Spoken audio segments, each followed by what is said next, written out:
The man behind the book and the film Clinton Cash, which exposed the Clinton Foundation's pay-for-play relationships with many foreign governments, has a new film out. This time, the target is big tech. Here's a preview of it. They can suppress certain types of results based on what they think you should be seeing, based on what your followers are presenting. It's what Google and Facebook are doing on a regular basis by suppressing stories, by steering us towards other stories rather than the stories we're actually seeking. It will always favor one online music service over another and one candidate over another. Google crosses the creepy line every day. Peter Schweizer is one of the people behind this new documentary. It's called The Creepy Line, and it premiered this week. He joins us on set. Peter, thank you very much for coming on. So why should we care what Google, a private company, is doing? Because they have an amazing amount of influence on the consumption of information and news in this country. 80 to 90% of searches are done through Google, and Google not only collects information on us, which threatens our privacy, but they use that information to manipulate us, to steer us in directions we don't want to go. It's affecting the voting that's taking place in this country, and some people are arguing it's determining the outcome of elections.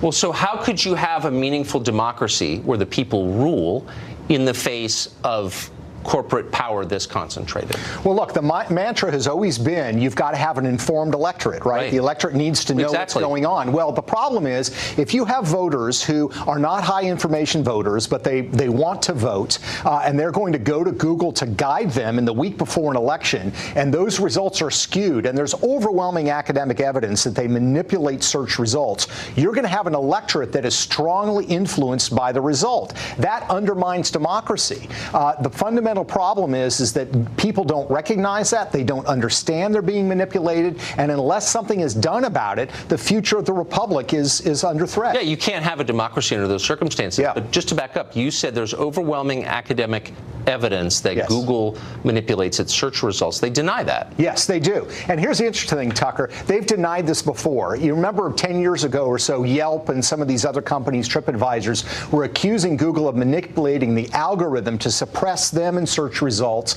and to push Google-related companies. And Google said, absolutely not. These results are organic. We now know the Federal Trade Commission, the European Union, and academics at Harvard said that's wrong. You were manipulating the algorithm.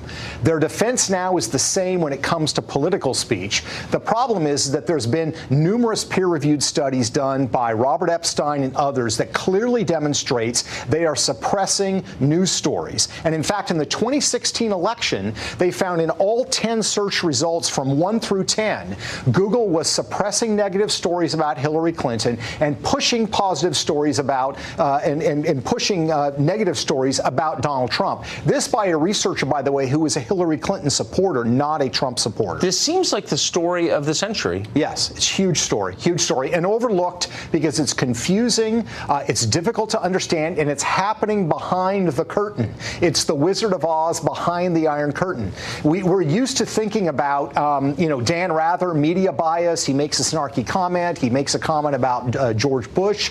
That's visible for everyone to see. This kind of bias is hidden. We don't know what we don't know, and that's what makes it so frightening. It's a remarkable story and a remarkable documentary. Thank you, Peter Schweizer. I appreciate it. Thanks, Tucker.